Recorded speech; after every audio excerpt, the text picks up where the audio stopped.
नमस्कार, हमारे चैनल पे आपका स्वागत है।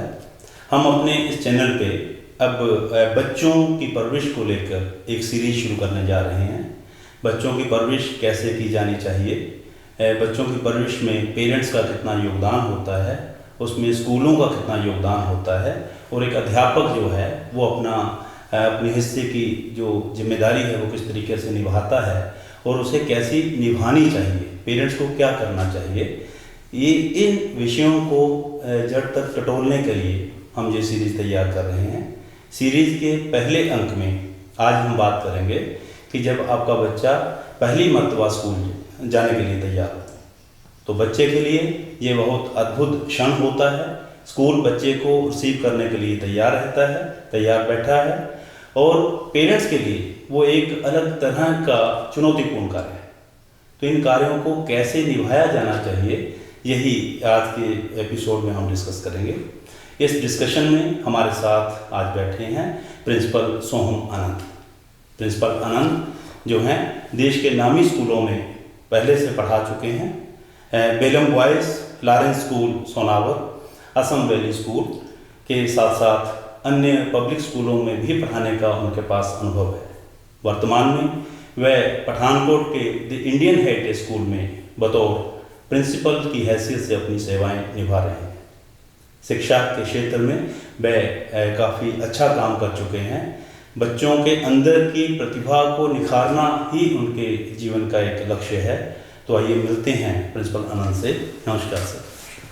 तो जैसे अभी चर्चा हो रही थी कि हम बच्चे की जो इनर पर्सनैलिटी को निकालने के विषय पर चर्चा करेंगे, तो ये एक तरह से पेरेंटिंग का हिस्सा है। स्कूल के टीचर जिस तरीके से इसमें बढ़ चढ़ के योगदान डालते हैं, तो मैं समझता हूँ कि पेरेंट्स का भी बहुत बड़ा इसमें जिम्मेदारी बनती है। तो ये पेरेंटिंग जो नया शब्द है आज के लिए, कम से कम भारतीय समाज के लिए नया शब्द है, विदेशों में इसे बड़ी गंभीरता से लिया जाता है। तो मैं आपसे जानना चाहता हूँ कि ये पेरेंटिंग एक्चुअली है क्या?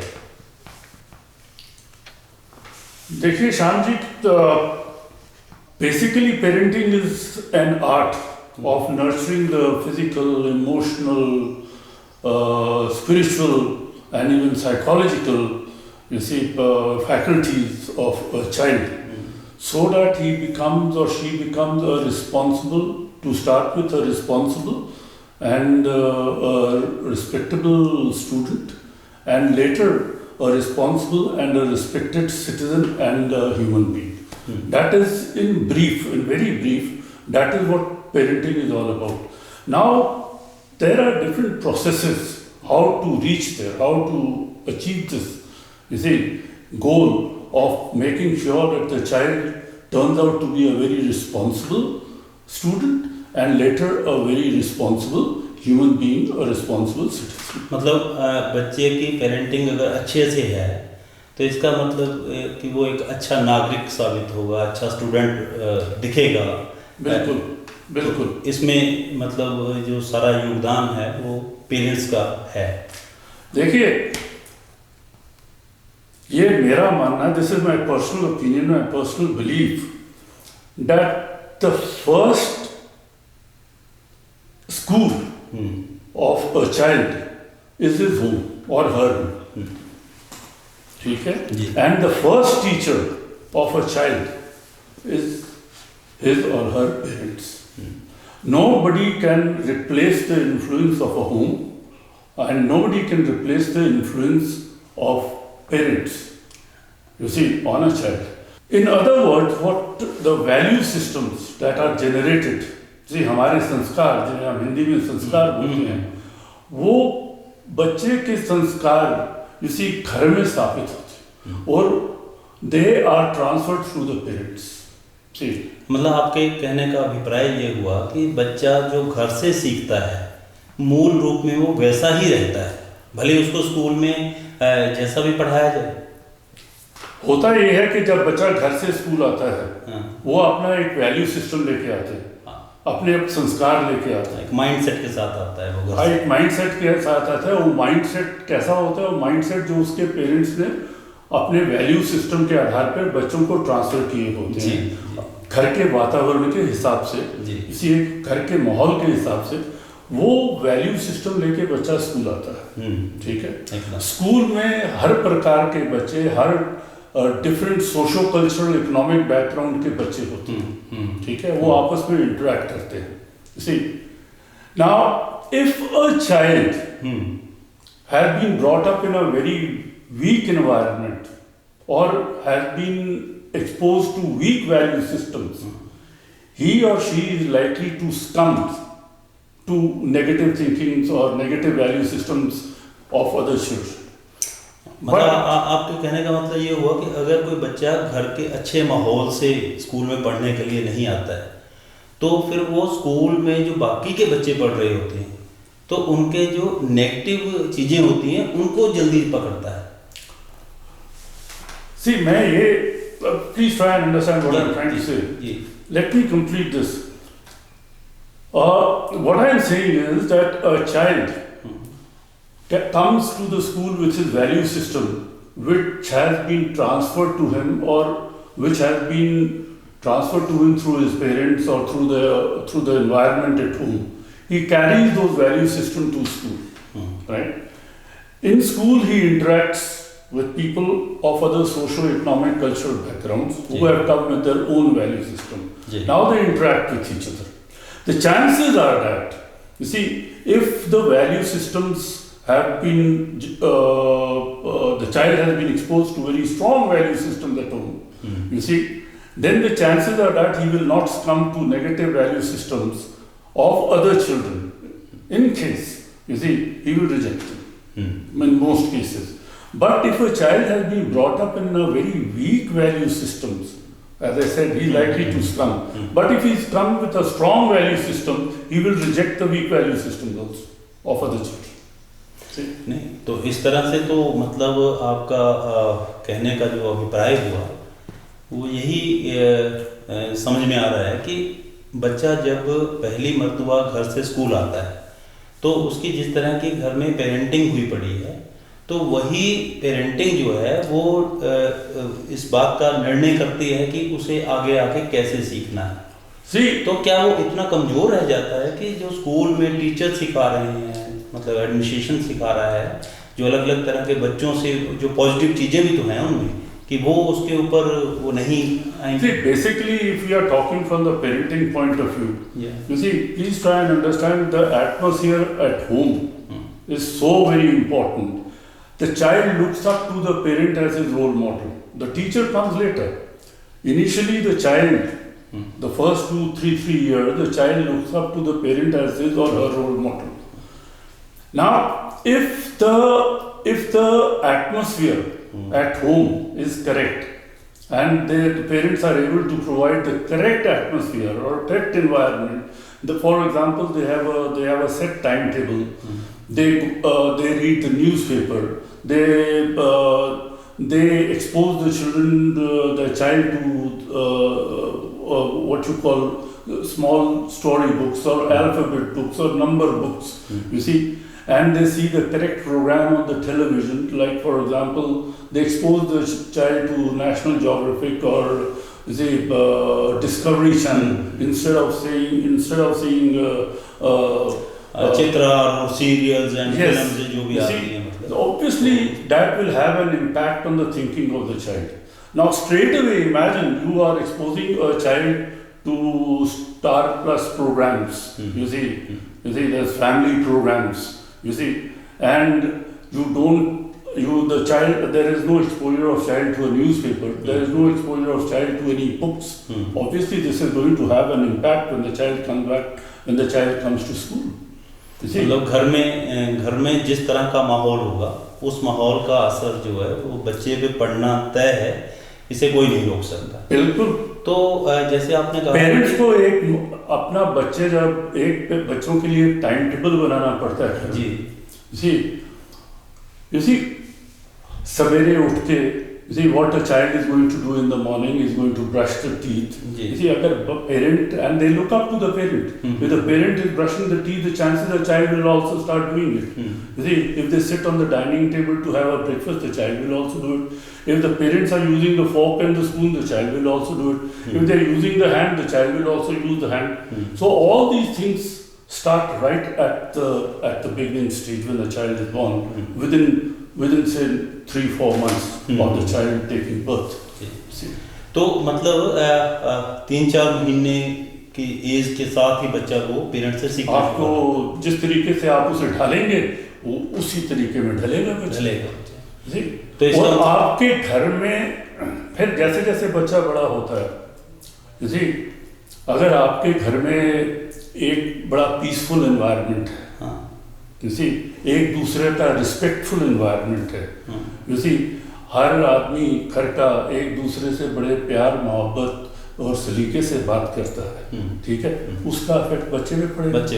बच्चा भी वैसे भी अगर आप एक दूसरे पे एक घर में किसी घर में एक दूसरे पे चिढ़ने का माहौल है, एक दूसरे पे जोर ऊंची आवाज में बात करना, किसी को बड़ों को रिस्पेक्ट नहीं देना, उसी तू मैं करके बात करना, तो बच्चा वही भाषा सीखेगा।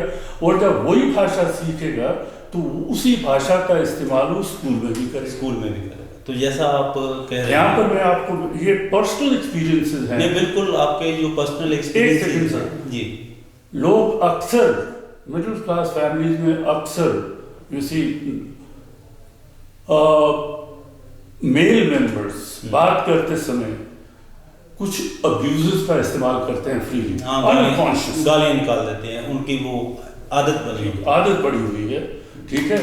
बच्चा वो नोट कर रहा है जी। जब बच्चा आता है स्कूल तो बच्चा भी अनकॉन्शियसली वही शब्द प्रयोग करता है, अपने साथ लेके आता है।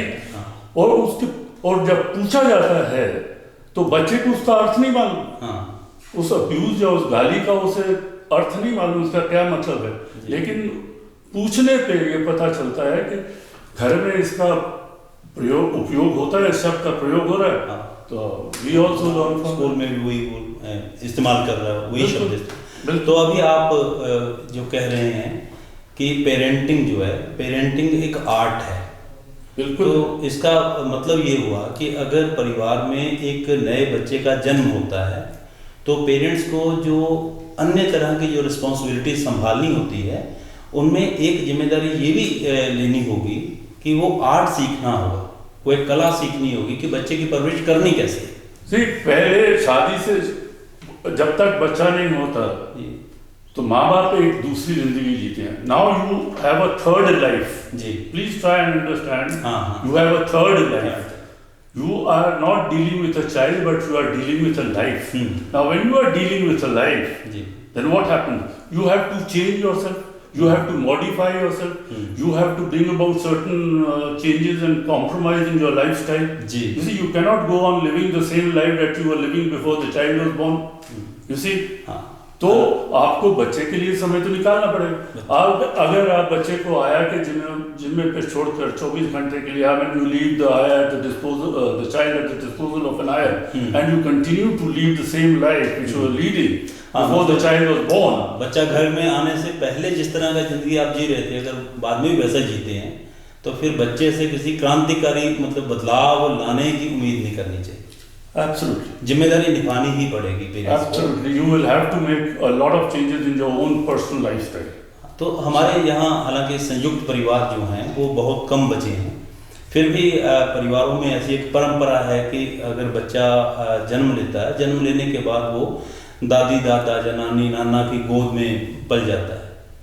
तो पेरेंट्स कई बार होता क्या है कि उन स्थितियों में बहुत ज़्यादा बच्चे की ओर ध्यान नहीं देते, तो परवरिश जो है वो एक जो ग्रेट पीढ़ी है वही संभालती है, तो उसका भी कुछ फायदा या नुकसान भी होता है। देखिए, तभी तो पेरेंटिंग इतना मुश्किल है इंडिया में जी। अगर आप बाहर मुल्कों में देखें, मैंने देखा है खुद जी, वहाँ पर they will only decide to bring about a family or bring about a child when they are mentally and emotionally prepared for it. बच्चे को मतलब संसार में लाना ही तब चाहिए exactly. जब माता पिता हस्बैंड वाइफ मेंटली तैयार, emotionally, economically you are fully prepared and geared to bring about a new life. जी जी, आपका बच्चे की बात नहीं है, आप एक जिंदगी है। बच्चा एक जिंदगी है। when you try and when you are trying to bring a new life, you must be prepared. Ji, whether you can afford economically, emotionally, mentally, you can you can provide the stability that a child requires, then only I have seen people deciding to go for a family. You see, once the child comes in 70 to 75% cases abroad, you see, one parent leaves the job. मतलब विदेशों में जो माता पिता में से एक बंदा जो है वो जॉब छोड़ देता है। They are mentally and emotionally prepared to leave the job. कि पहले से पता है कि अगर बच्चा घर में आना है They decide. तो उन्हें नौकरी छोड़नी पड़ेगी विदेशों में to bring out to support and raise the child. लेकिन अपने यहाँ तो ऐसा कोई कल्चर नहीं है। See, that is why I said parenting is so difficult. It is not an easy concept. यहाँ पर इंडिया में अभी भी पेरेंटिंग का मतलब है स्कूल में डाल दिया बच्चे को, उसके बाद 90% रिस्पॉन्सिबिलिटी ऑफ द स्कूल। सी, बच्चा बिगड़ा तो स्कूल की वजह से बिगड़ा, बच्चा अगर अच्छा निकला तो ठीक है, स्कूल को क्रेडिट तो कम मिलता है, वो फैमिली को क्रेडिट मिल जाता है। लेकिन ये पक्की बात है, बच्चा ठीक नहीं निकला तो सारा का सारा जो है ब्लेम वो सब स्कूल पे मत दे देगा। आप ये मानते हैं कि जैसे अपने भारतीय घरों में एक तरह से बच्चे की संभाल, बच्चे की केयर टेकिंग उतनी देर की जाती है जब तक वो स्कूल जाने के योग्य नहीं हो जाता, और जैसे ही वो स्कूल जाना शुरू कर देता है तो पेरेंट्स ज़्यादातर अपनी जिम्मेदारी से मुक्त हो जाते हैं। ऐसा यही नहीं जी, जब तक even till the time he is of age to go to school जी, उससे पहले भी पेरेंटिंग तो नहीं हो रही है ना, खाली आप एक परवरिश कर रहे हैं, you are providing the child with the food, उसके खाने पीना, दैट्स अबाउट ऑल। मतलब अगर बच्चे को पूरा ध्यान नहीं दिया जा रहा है, पर्सनल अटेंशन नहीं दे रहे हैं पेरेंट्स, तो इसका मतलब सिर्फ उसको जिंदा रखने के लिए आप काम कर रहे हैं, सिर्फ उतना सा आप दे रहे हैं कि आया के हवाले कर दिया। देखिए, बड़ी ये विडंबना सी है जी भारतीय समाज में। आप हम काफ़ी लोगों से बात करते रहते हैं, काफ़ी पेरेंट्स से तो बात होती रहती है, तो ये पूछा जाता है आप बच्चे के लिए कितना समय निकालते हैं, तो अक्सर यही जवाब मिलता है कि हमारे पास समय नहीं है, हम तो उलझे रहते हैं अपने काम में, और काम इसलिए कर रहे हैं कि ताकि बच्चों के लिए ही कर रहे हैं। आप बच्चों के लिए तो कमा रहे हैं, लेकिन बच्चों के साथ समय नहीं बिता पा रहे। वही आपके पास तो 30-35 साल का अनुभव है, और जैसा आप बता रहे हैं कि जितने भी पेरेंट्स से बात होती है अक्सर कि बच्चों के लिए आप कितना समय निकालते हैं, तो ज़्यादातर पेरेंट्स का ये कहना होता है कि नहीं, वो टाइम नहीं निकाल पाते हैं। जो ऑनेस्ट पेरेंट है वो नहीं, आजकल अनंत साहब ऐसी भी तो है ना परंपरा कि हस्बैंड वाइफ दोनों जॉब कर रहे हैं, काम कर रहे हैं, तो उनके पास समय निकलेगा कैसे निकाल पाएंगे? ऐसा नहीं है कि अगर समय नहीं निकलेगा। सी, अगर आप कुछ भी करना चाहें सी, तो आप कर देते, अगर आप नहीं करना चाहें तो समय होते हुए भी आप कुछ नहीं कर पाते।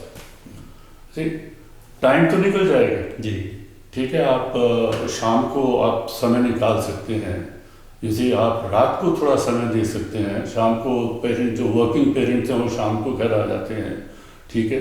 तो ऐसा नहीं है कि सारे ये खाली उन पेरेंट्स के लिए बात हो रही है जहाँ both husband wife are working. In that case they also come back by 5 o'clock. They still have 3-4 hours to spend with the child. So one person will have to take the responsibility of being with the child. The other will take the responsibility of being in the kitchen. See, लेकिन आते ही अगर आप अपने cellphone पर लग गए, आजकल तो वही व्हाट्सएप जैसा आजकल देखने को मिलता है, तो ठीक है, तो बच्चा तो निगलेक्ट हो ही गई ना, ठीक है। तो पहले और कुछ ताजुब की बात ये भी है जी कि कुछ पेरेंट बोलते हैं कि हाँ हम समय निकाल के बच्चे के साथ बात भी करते हैं, ठीक है, वो बैठते हैं बच्चे के साथ, लेकिन आधे घंटे के बैठने पर 20 मिनट तो अपने टेलीफोन पे बात करते हैं, जब मतलब फोन आ गया, फोन अटेंड करने लगे या मैसेज कर रिप्लाई कर रहे हैं। और फिर बात क्या होती है जी, ताजुब की बात ये है कि आप बात क्या कर रहे हैं बच्चे से। नहीं, आपके फिर कहने का एक तो अभिप्राय ये हो गया कि अगर हस्बैंड वाइफ इन सर्विस भी हैं तो उनके पास फिर जितना समय बचता है घर में आके बच्चे के साथ रहने का, तो वो सारे का सारा समय उन्हें कॉन्शियसली सोच के बच्चे के साथ बिताना चाहिए। पहली बात बिल्कुल एडजस्टमेंट किया जा सकता है। ठीक है, आपको घर का भी काम करना है, हाँ। आपको बच्चे को भी देखभाल करनी है, तो अगर दो पेरेंट हैं, हाँ, हस्बैंड और वाइफ में से तो एक take बच्चे को turns। संभाल ले, एक बच्चे के साथ समय बिता ले, Exactly। दूसरा किचन में बिता ले या कुछ और बाहर के काम। यही मैं बोल रहा एक था, चीज- जब आप एक डिसाइड करते हैं एक बच्चे को दुनिया में लाने के लिए, जी। तो ये एडजस्टमेंट्स और ये कॉम्प्रोमाइज तो करने पड़ेंगे, पहले से करो। पहले और से सोचना पड़ता। दूसरा जो अभी आप कह रहे हैं वो विसंगति है हमारे समाज की एक तरह से, और ऐसा हो रहा है बहुत से घरों में, मैंने भी देखा है व्यक्तिगत तौर पे कि जब बच्चे के साथ पेरेंट्स बैठ जाते हैं ड्यूटी से आके या किसी भी काम से आके या बिजनेस से आके बैठ जाते हैं, तो कहने के लिए वो समय बच्चों के साथ बिता रहे होते हैं या अपने बच्चे के साथ बिता रहे होते हैं। ज़्यादातर समय वो बच्चे के साथ साथ टीवी भी देख रहे होते हैं, ज़्यादातर समय वो अपने मोबाइल पे भी लगे रहते हैं। तो बच्चा फिर टीवी देखना और मोबाइल को देखना ही सीख पाएगा। तो ये पेरेंटिंग सही नहीं हो रही। आप ये कहना चाहते हैं? Television is a very powerful medium. जी, ठीक है, मैं ये नहीं बोल रहा हूँ कि टेलीविजन नहीं देखनी चाहिए, मैं सिर्फ ये बोल रहा हूँ कि क्या देखना चाहिए।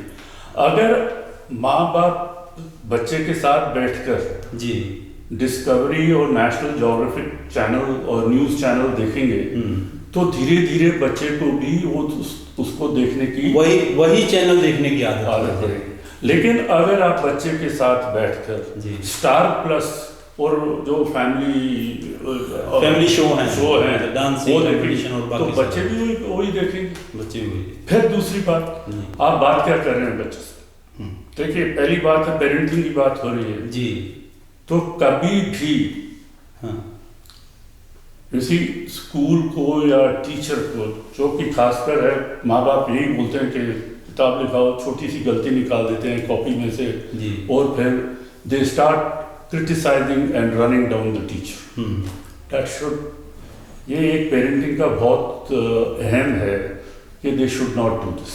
तो मतलब कि अगर ये टीचर की कोई गलती भी है तो बच्चे के सामने वो डिस्कस नहीं करना, एब्सोल्युटली नहीं होनी चाहिए। नहीं होनी चाहिए। आप उसका नोट कर लीजिए, हाँ। आप अलग से आपके टीचर को मिलिए। जी इवन अगर बच्चा बोले कि ये ठीक नहीं है, जी, तो आपको बच्चे को बोलना चाहिए कोई बात नहीं, हम देख लेंगे इसके बारे में। हाँ। लेकिन टीचर को कभी भी बच्चे के सामने रन डाउन नहीं करना चाहिए, क्रिटिसाइज नहीं करना चाहिए।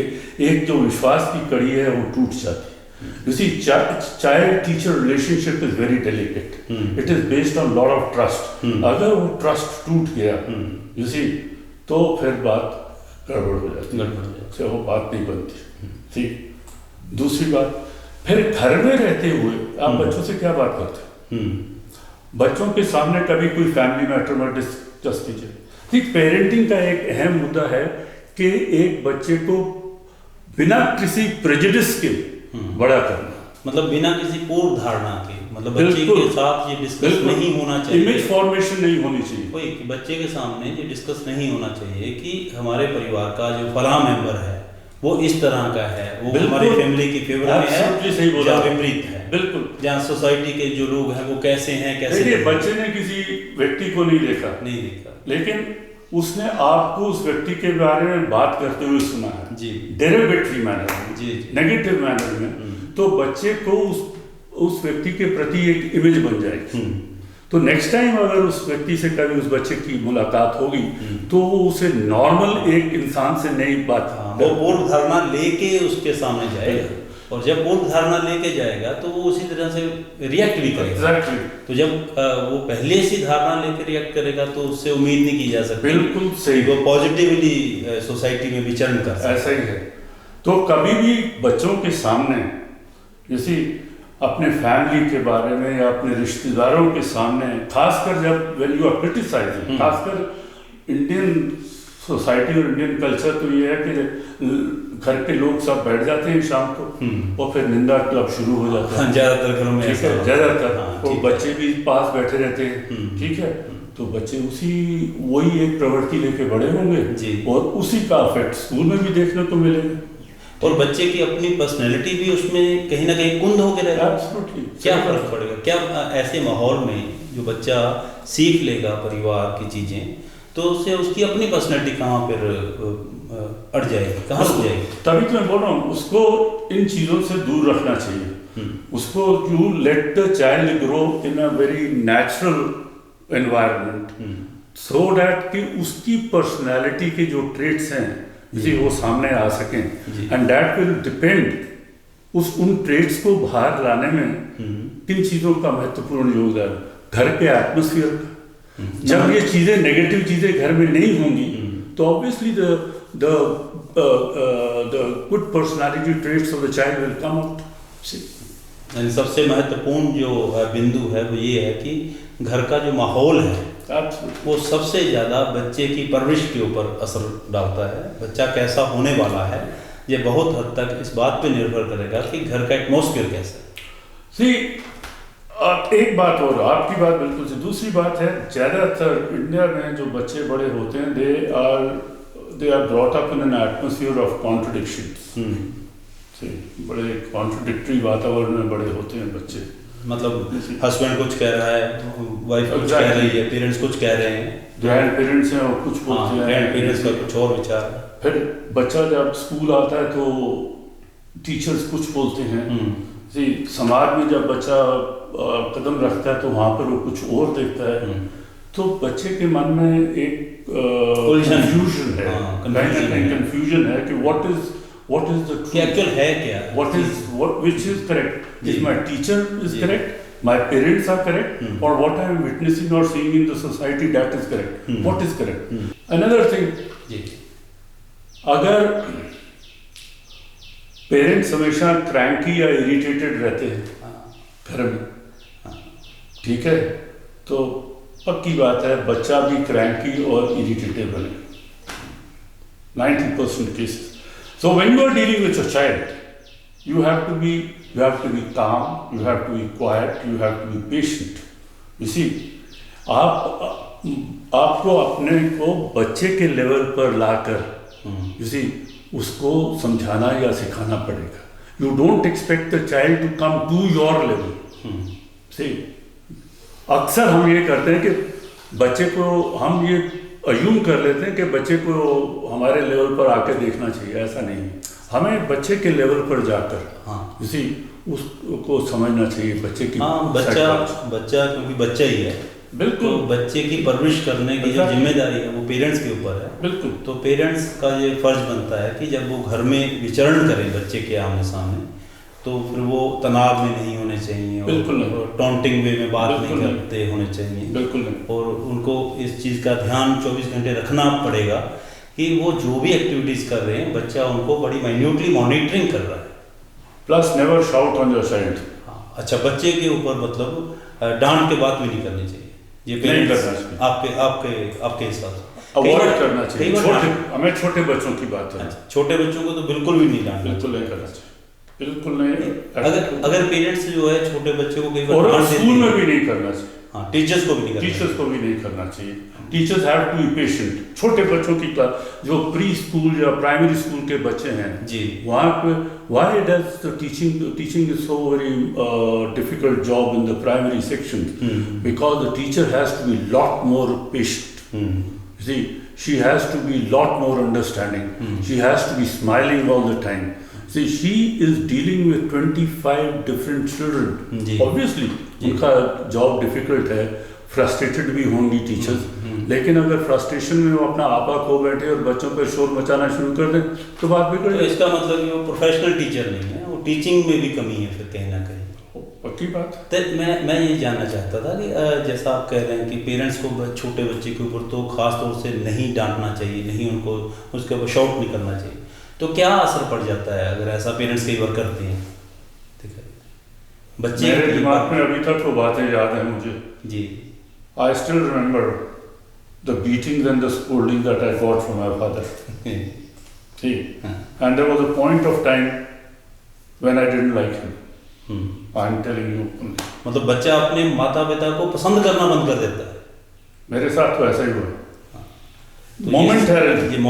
मोमेंटरी उस वक्त जी जी you see? जी, लेकिन वो इम्प्रेशन अभी भी मेरे साथ है। ठीक है, वो स्टेज गुजर गई, मैं आगे बढ़ गया जिंदगी में जो है, ठीक है, I now look at it little differently जी, लेकिन those impressions are still there ji ji. See, those impressions will not go away. अगर आप 5 साल 7 साल 8 साल के बच्चे पर हाथ उठाएंगे घर में, तो it can have serious repercussions. अपने देश में तो अक्सर ऐसा हो जाता है।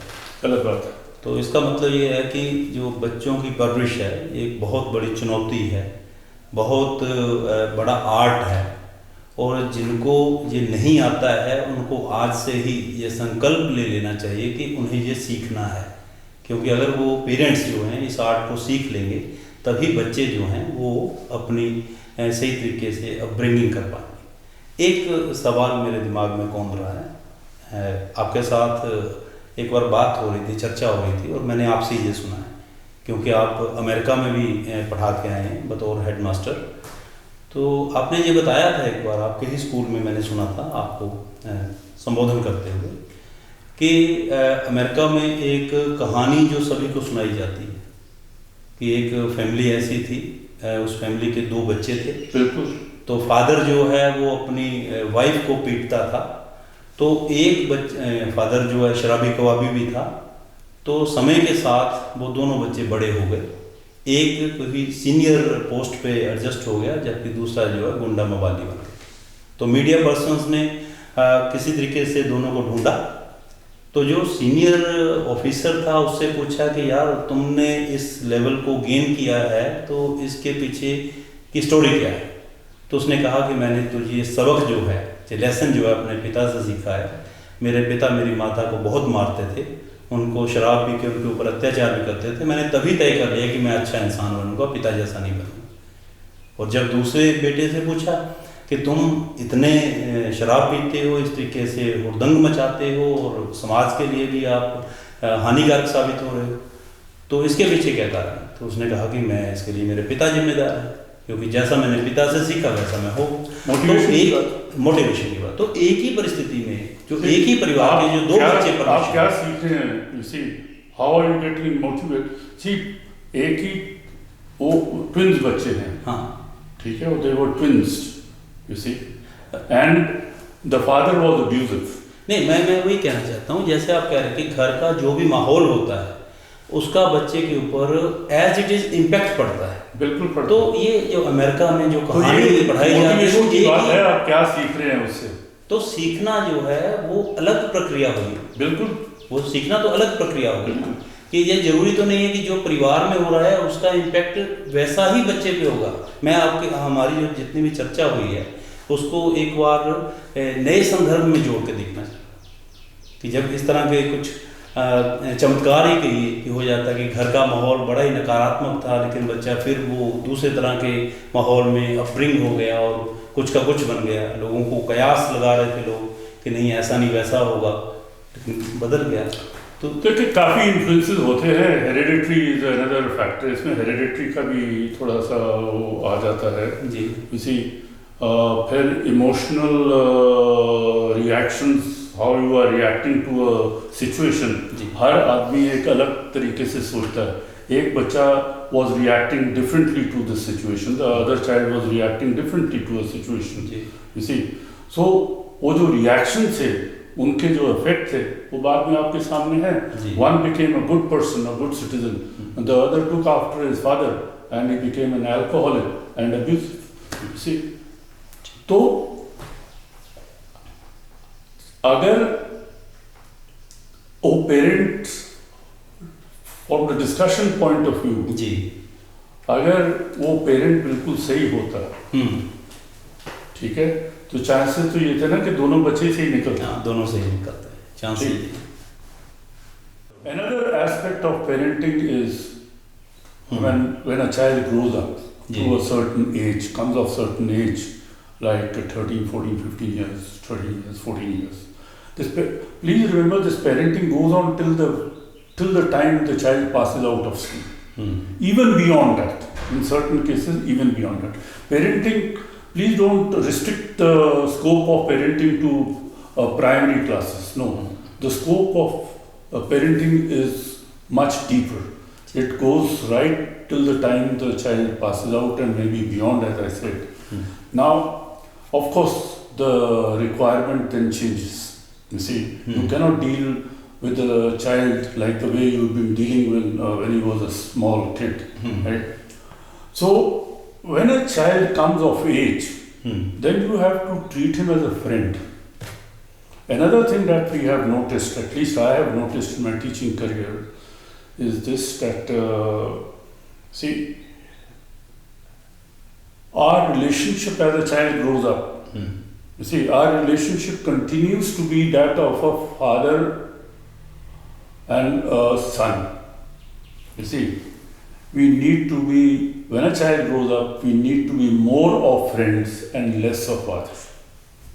ये किस एज के बाद मतलब जो है वो पेरेंट्स को, ये आपको खुद ही पता चले क्या होता है। देखिए, शुरू में अगर आप भी एक फादर हैं, शुरू में क्या होता है कि जब आप बच्चे को स्कूल में डालते हैं, पहले 3, 4, 5 साल बच्चा स्कूल से घर वापस आके आपको स्कूल के बारे में हर चीज़ बताता। आज उस मैडम ने ऐसे बोला, आज उस टीचर ने ऐसे हुआ, आज बच्चे ने मेरे से ये बोला, मैंने ये बोला। बच्चा, because the child is innocent, तो first few years of the life child is innocent, he is not corrupted by the way of the world. बिना रुके सारी चीज, पूरा दिन की सारी बातें बिना हिचक आपके साथ शेयर करते हैं, सही हो गलत हो जो भी हुआ। लेकिन जैसे जैसे बच्चा बड़ा होता जाता है, तो आपने गौर फरमाया होगा कि उनका जो आपके साथ वो है बातचीत, वो रिस्ट्रिक्ट होती चली जाती है। ठीक है। देन दे स्टार्ट, जैसे उनका फ्रेंड सर्कल बढ़ता है, then they start sharing more with friends, less with parents. तो इसका मतलब ये कि बच्चा जो है पेरेंट्स को लूज करना शुरू हो गया, जब पेरेंट्स जो है बच्चे को लूज करते हैं। we continue to deal with the child as a father. You need to be friends. If you are friends, तो आपको अपने उसमें बदलाव लाना पड़ेगा। If you treat your child as a friend, he will continue to share everything with you. जैसे अपने बाकी दोस्तों के साथ हर चीज शेयर करता है, वैसे पेरेंट्स आपके लिए आसान नहीं होगा। हाँ, उसमें आपको बच्चे का विश्वास जीतना पड़ेगा। मतलब बच्चा बड़ी सहजता से अपनी सारी बातें आपको बता सकता है। बिल्कुल बता। आपको हिम्मत करनी होगी एज ए पेरेंट, बिल्कुल, कि आप उस एक टैग से नीचे आके उसके साथ दोस्ती करें। बिल्कुल। तो बच्चे, आपको मैं एक और बात बताता हूँ जी। Let's come over to sexual education. जी जी। इंडिया में इट इज अ टैबू, हम डिस्कस ही नहीं करते।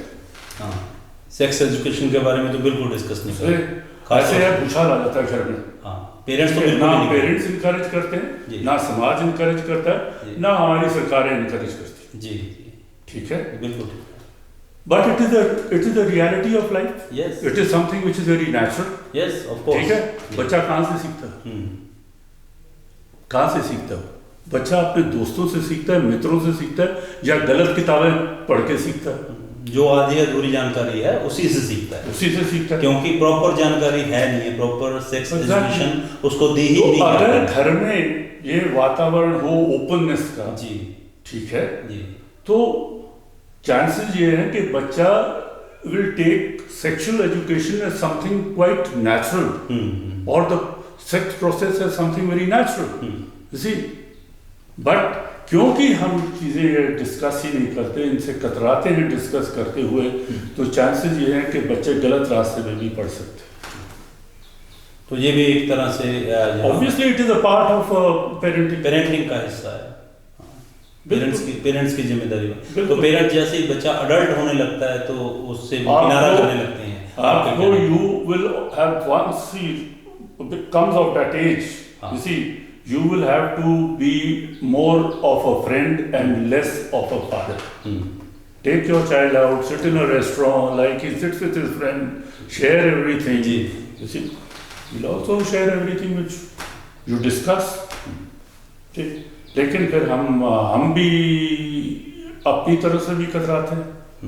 ऐसे हम बच्चों के साथ नहीं डिस्कस कर पाते, बच्चे हमारे साथ नहीं डिस्कस। नहीं, तो पेरेंट्स को भी एक तरह से कॉम्प्लेक्स रहता है ना किसी चीज़ों का, जहाँ तो उनको समझाना नहीं आता है, जहाँ फिर हमारा, मेरा ख्याल है मिस्टर आनंद, हम ये मान लें कि पूरा जो हमारा सोशल ढांचा है वही ऐसा बन गया है कि पेरेंट्स, जहाँ मतलब स्कूल में भी कई बार टीचर्स जो हैं बच्चों को सेक्स एजुकेशन के बारे में बताने में हिचकिचाते हैं, तो पेरेंट्स भी उसी का ही हिस्सा है। तो इसका सारे का सफ़र जो है वो बच्चे को करना पड़ रहा है।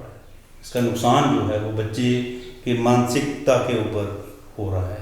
और थोड़े बहुत स्कूल जो इनिशिएटिव लेते हैं जी, उनकी आवाज़ दबा दी जाती है, क्योंकि ना ये चीज़ें गवर्नमेंट को पसंद है ना समाज को पसंद है। समाज के बड़े ठेकेदार हैं भैया, बड़े बड़े लोग बैठे हुए हैं, मतलब ऑर्थोडॉक्स में ही जीना चाहते हैं हम आज भी वही। क्योंकि हमने हमेशा, जहाँ तक सेक्स एजुकेशन की बात है, उसको हमेशा नेगेटिव पर्सपेक्टिव से देखा, उसे कभी पॉजिटिव पर्सपेक्टिव से देखा ही नहीं। हमने जानने की नहीं कोशिश की कि it is quite a natural thing. ठीक, हाँ, सहज सवाल हैं जो बच्चे के मन में समय के बाद जो बच्चे के जहन में सवाल आते हैं तो उनको सवाल को तो सॉल्व करना पड़ेगा। और जैसे ही वो सवाल आने शुरू हो जाएं उनको साथ के साथ मतलब सही गाइडेंस के साथ उनका जवाब दे दिया जाए, अगर आप समझा दिया जाए, अगर आप ये कर पाएंगे जी, तो 100% हर दूसरी चीज, हर चीज बच्चा जी आपके साथ शेयर करेगा, क्योंकि this is the last barrier. हाँ, this is the last barrier. Once you break this barrier, उसके बाद कोई बचता नहीं, then the child will share everything with you. That is the end of parenting process, successful end of. वहीं तक मतलब जो है एक पेरेंट्स की जो जिम्मेदारी है कि बच्चे को जन्म से लेके उस लेवल तक ले आना। उस एक और बात है पेरेंटिंग की सर जी, बहुत शानदार, बहुत इम्पोर्टेंट और महत्वपूर्ण बात है कि आप बच्चे को कितना स्पेस देते हैं। हाँ, बच्चा इज लाइक अ प्लांट, ये पौधा है, एक बच्चा एक प्लांट की तरह है। अगर आप उसको सही टाइम पे उसकी देख रखाव करेंगे, सही टाइम पे उसे खाद देंगे, सही टाइम पे उसे पानी देंगे, उसको सनशाइन मिलेगा, उसको छाया मिलेगी, तो उसको जगह मिलेगी, उसके जड़ें फैलने की जगह मिलेगी, इट विल ग्रो करेगा, ठीक है लगातार। लेकिन आप उसे जगह ही नहीं देंगे उसको, या तो एक एनालॉजी है, जिस तरीके से आप प्लांट को बड़ा करते हैं उसी प्रकार आपको बच्चे को बड़ा करना पड़ेगा, लगातार उसकी ओर ध्यान देना। It is same thing. See, if you want a good plant to grow up into a good tree and will give you a good fruits, so you will have to take care. So similarly it is a question of, लेकिन जहाँ तक space की बात है, space देना बहुत जरूरी है। बच्चे को थोड़ा सा जगह, ये नहीं कि हमेशा उसके पीछे पड़े रहें, कहाँ गए थे, किससे मिले, क्यों मिले, वो जैसे बोलते हैं थोड़ी जासूसी करना, बच्चे ये नहीं होना चाहिए। बच्चे पे थोड़ा विश्वास करना। ठीक, आपने किसी बच्चे को किसी लड़की के साथ देख दिया तो आप उसके पीछे पड़ गए, ठीक, तो आपको थोड़ा सा बच्चे को स्पेस देना पड़ेगा ग्रो करने के लिए। ठीक, अगर आप उस स्पेस नहीं देंगे, जो कि होता है यहाँ पर, तो उस स्पेस ना देने का नतीजा पता है क्या होता है? जब बच्चे एक नौकरी लगती है, शादी हो जाती है, तो फिर वो यही पसंद करते हैं कि अपना अलग हो जाते हैं फैमिली से।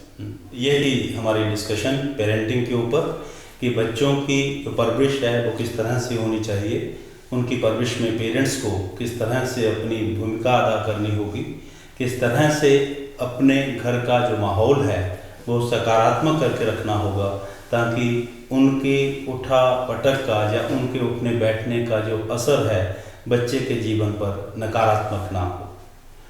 थैंक यू मिस्टर अनंत, आज की इस चर्चा में शामिल होने के लिए हम आपका आभार व्यक्त करते हैं। नेक्स्ट टाइम अगले एपिसोड में पेरेंटिंग के दूसरे पार्ट के साथ जल्द मिलेंगे। नमस्कार।